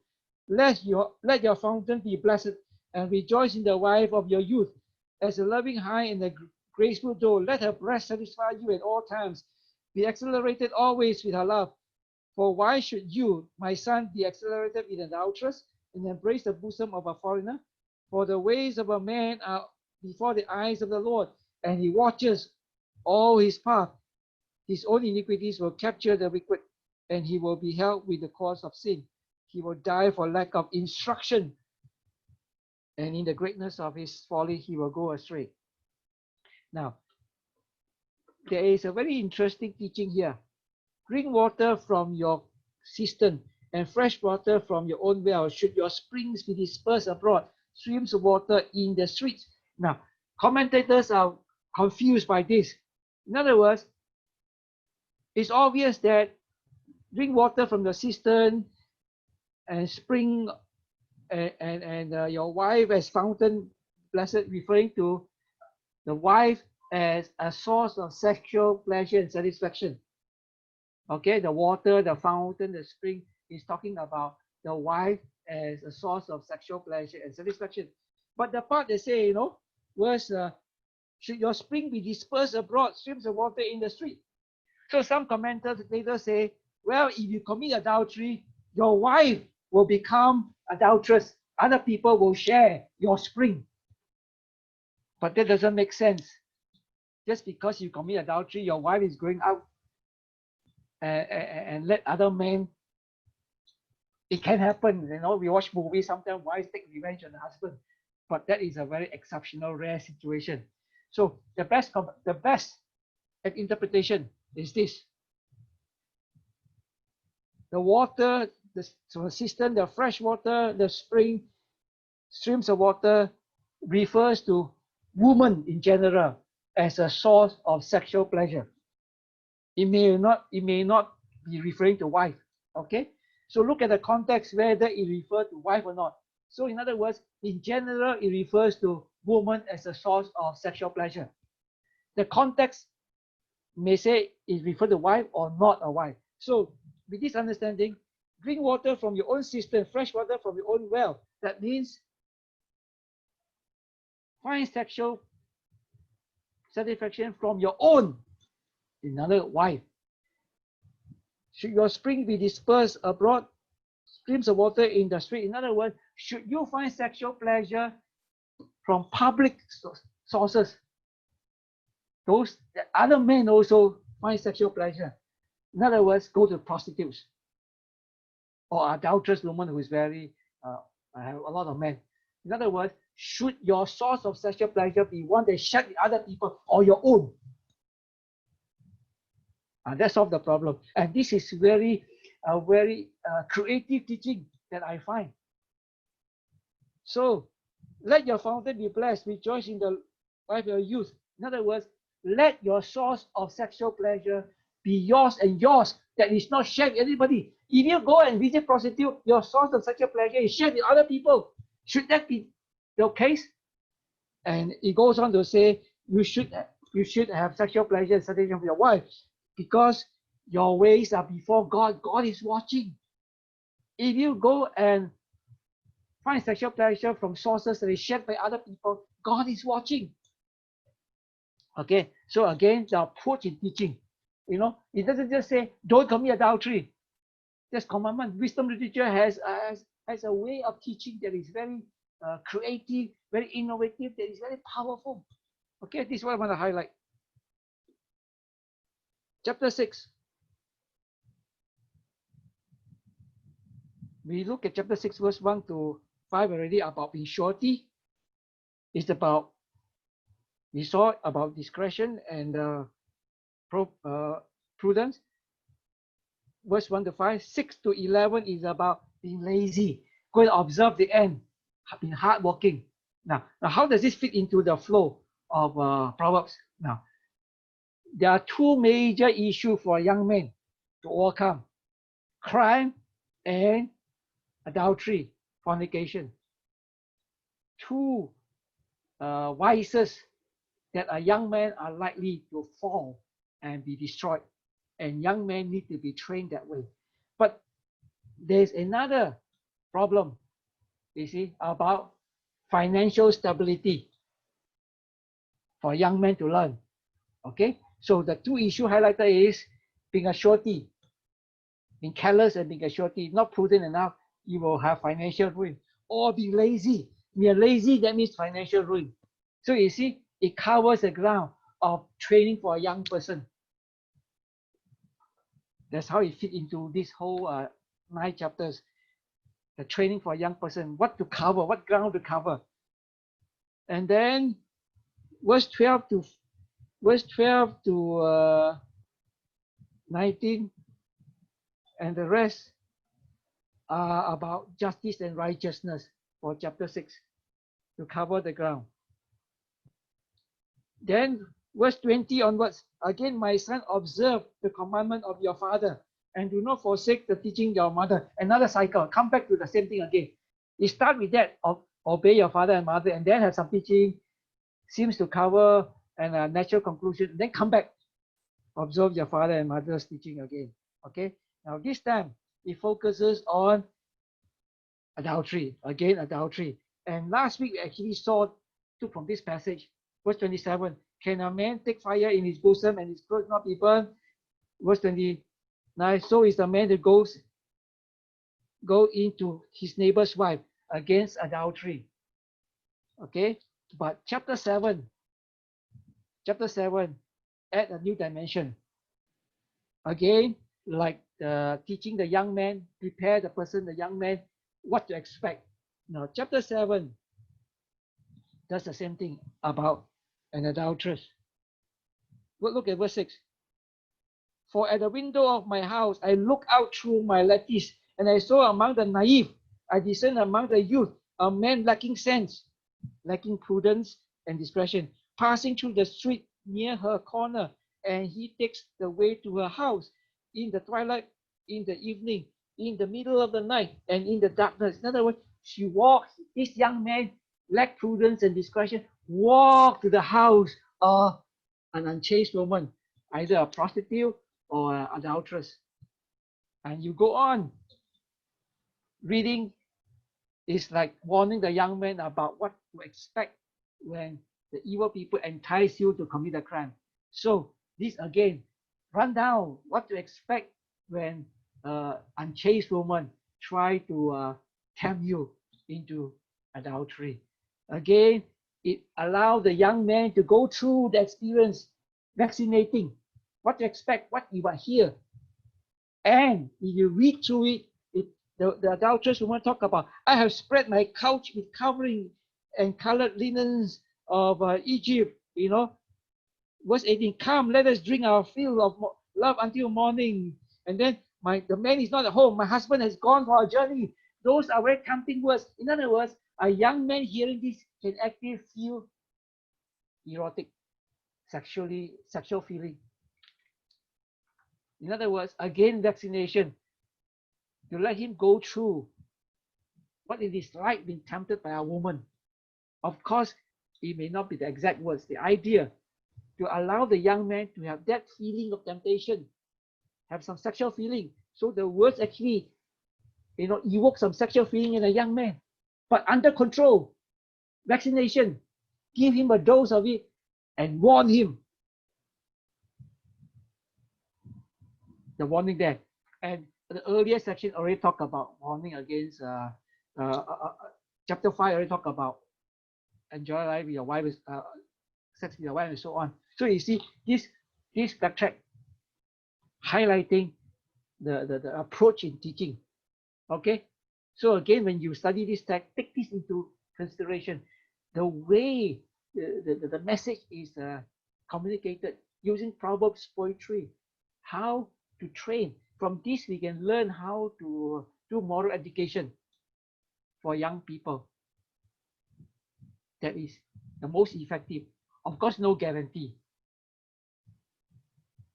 The fear of the Lord is bigger knowledge, and this is the approach in training young people. Chapter 8, again, wisdom call. This is second down, wisdom call. Chapter 8 all the way to chapter 9 verse 6 is wisdom calling. And we did look at chapter 8 last week about wisdom saying, I dwell with God from the beginning. And then the end of chapter 8 talk about he who sinned, verse 36, he who sinned against me injures himself. All those who hate me love death. Again, highlighting wisdom is calling. He goes all the way to chapter 9 verse 6. Chapter 9 also talk about wisdom calling.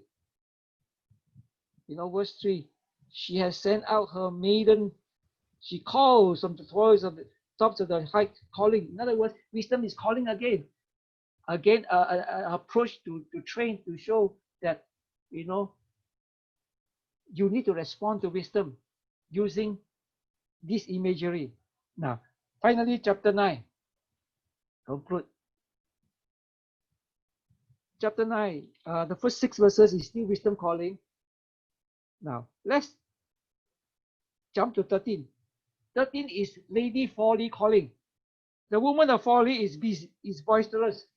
She is naive and knows nothing, and she sits at the doorway of her house or on a seat by the high places of the city, calling to those who pass by, who are making their path straight.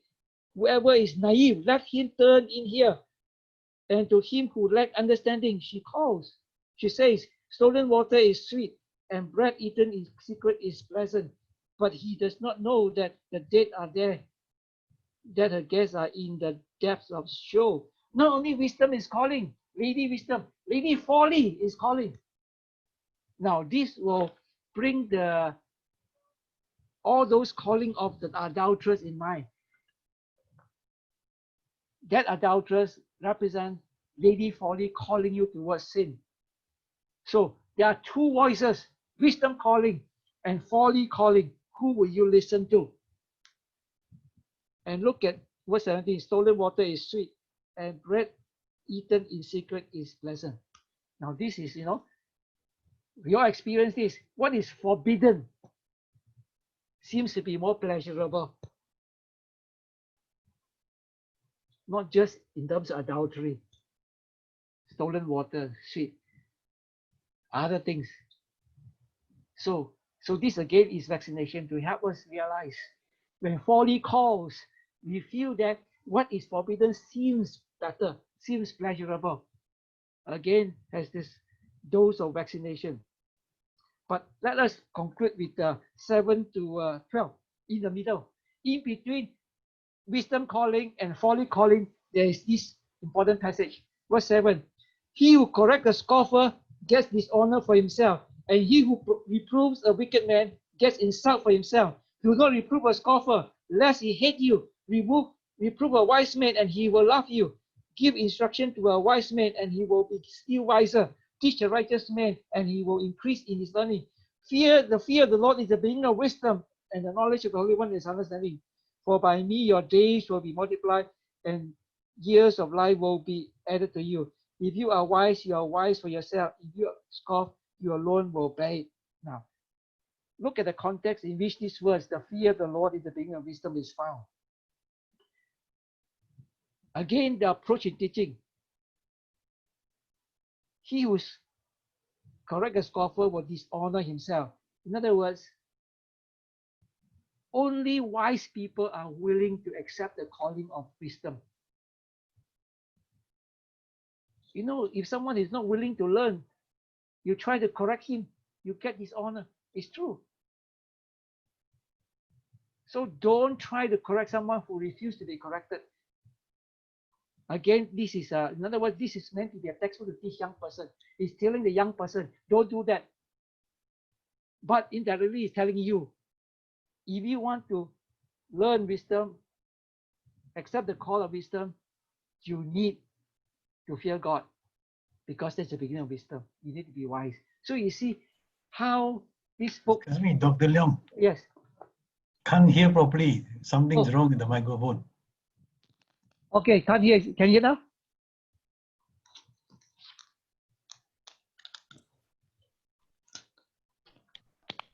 Can you hear now? I think, John, it Can you could hear be now? your internet at your No, side, because Hello?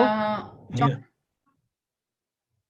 John, I think it could be the internet on your side, because Someone I'm speak, please. hearing Dr. Leong okay.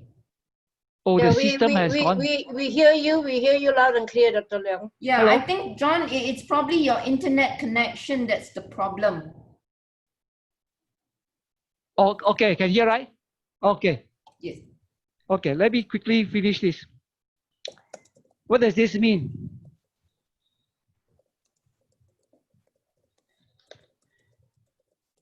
Very often we know what is wise to do, but without the fear of God, we do not do it. That's why the fear of God is being of wisdom.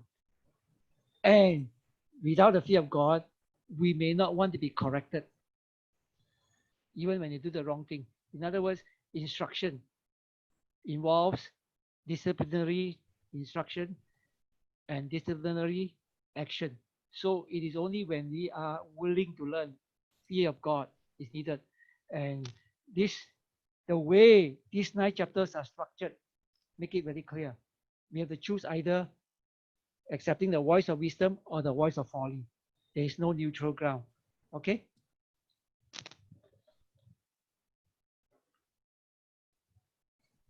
Okay. Any quick comments before we close? Time is up.